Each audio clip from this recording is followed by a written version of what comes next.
How to download Fall Guys on iPhone and iPad. So if you want to download Fall Guys on your iPhone or iPad, then what you need to do is first make sure that you have a stable internet connection. After that, open up your Google, and here you need to go with search and search for Fall Guys download. Once you've searched for it, you need to scroll down and go with store.epicgames.com.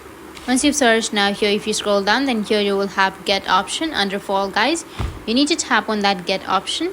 So you just need to simply go with install, and you need to first install your Epic Games Store. After installing your Epic Games Store, you'll be able to download Fall Guys on your iPhone. So after installing your Epic Games, you need to again go with your Google and then search for Fall Guys. And after that, you need to tap on the install button. You will have the install, or the Fall Guys will be free. You can go and play. But while downloading or while installing, you need to open up your settings. And under settings here, below your name, you will have an interface which says allow apps from Epic Games Incorporation. So you just need to simply tap on allow. And after allowing, the game will be downloaded. You need to tap on install app marketplace, which will be on the bottom. And in this way, you'll be able to download Fall Guys on your iPhone and iPad. And if you have any questions, feel free to comment below. Thanks for watching.